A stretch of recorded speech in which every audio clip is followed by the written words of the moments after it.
Assalamualaikum warahmatullahi wabarakatuh. Selamat datang di channel Bu Guru Berbagi. Hari ini Bu Guru ingin mengajak kalian untuk belajar materi masa pergerakan kebangsaan atau masa pergerakan nasional pada muatan pelajaran IPS kelas 5 tema 7 subtema 1.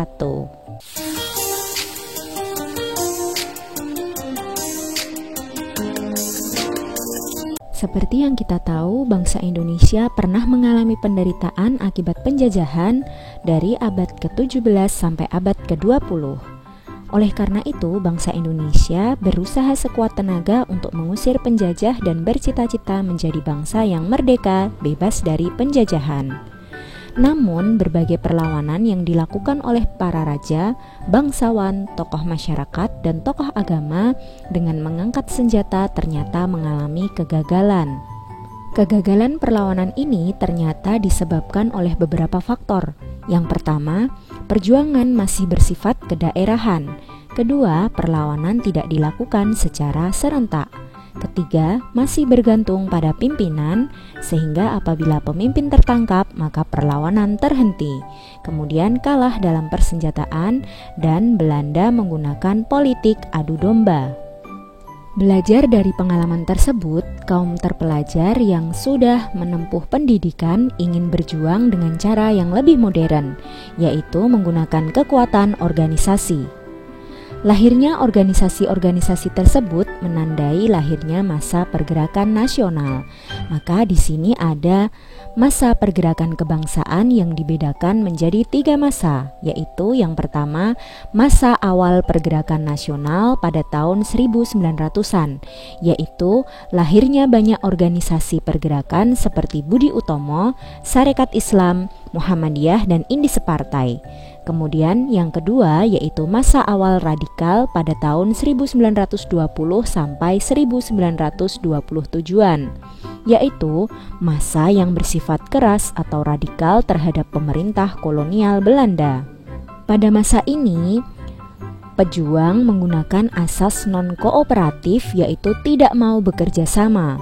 Organisasi-organisasi yang bersifat radikal pada masa itu adalah Perhimpunan Indonesia atau PI, Partai Komunis Indonesia atau PKI, dan Partai Nasional Indonesia atau PNI. Masa yang ketiga yaitu masa moderat pada tahun 1930-an. Pada masa moderat, organisasi-organisasi tersebut telah menggunakan asas kooperatif, yaitu asas mau bekerja sama dengan pemerintah kolonial Belanda.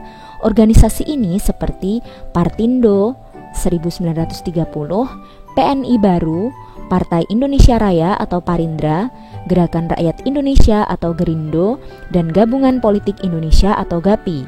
Selain organisasi-organisasi politik, juga ada organisasi keagamaan seperti Pergerakan Tarbiyah Islamiyah yaitu PERTI, Majelis Islam A'la Indonesia atau MIAI, Young Islamic Tenbon, Sumatera Tawalib di Minangkabau, Persatuan Pemuda Kristen dan Persatuan Pemuda Katolik, serta organisasi perempuan.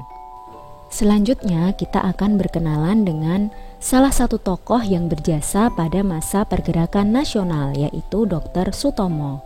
Dr. Sutomo berasal dari Nganjuk, Jawa Timur.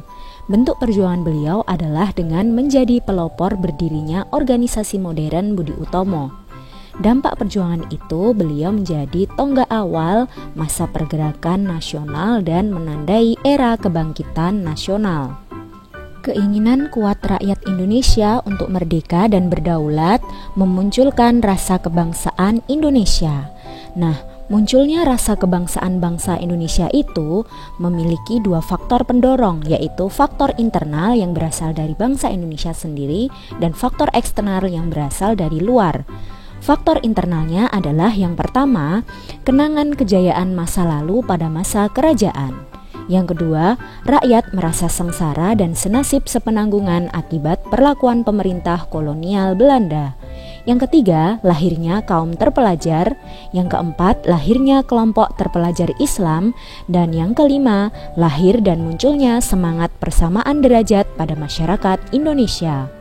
Sedangkan faktor eksternalnya yaitu yang pertama, perkembangan nasionalisme di berbagai negara seperti pergerakan kebangsaan di India. Kemudian adanya politik etis dari tokoh Belanda, munculnya kesadaran dari kaum terpelajar mengenai penentuan nasib bangsa sendiri berdasarkan peristiwa Perang Dunia I, kemudian munculnya dorongan untuk melawan penjajah karena perbedaan ideologi, dan kemenangan Jepang atas Rusia. Perkembangan masyarakat Indonesia pada masa munculnya rasa kebangsaan terjadi di berbagai bidang kehidupan, di antaranya sebagai berikut. Yang pertama yaitu bidang pendidikan. Munculnya para cendekiawan yang menjadi pelopor dan pemimpin munculnya organisasi-organisasi pelajar dan mahasiswa untuk melawan penjajah seperti Dr. Sutomo pada organisasi Budi Utomo. Yang kedua, pada bidang ekonomi yaitu adanya upaya penghapusan eksploitasi ekonomi asing. Hal ini bertujuan untuk membentuk masyarakat yang bebas dari kesengsaraan dan kemelaratan serta meningkatkan taraf hidup bangsa Indonesia.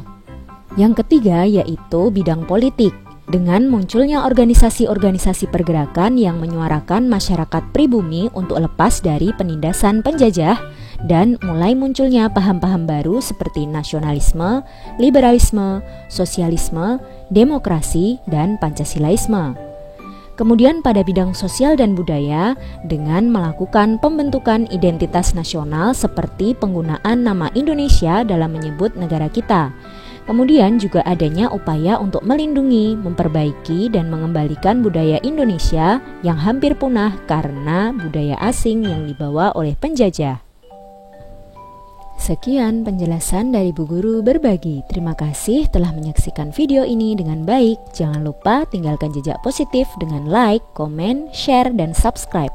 Wassalamualaikum warahmatullahi wabarakatuh. Sampai jumpa pada video-video berikutnya.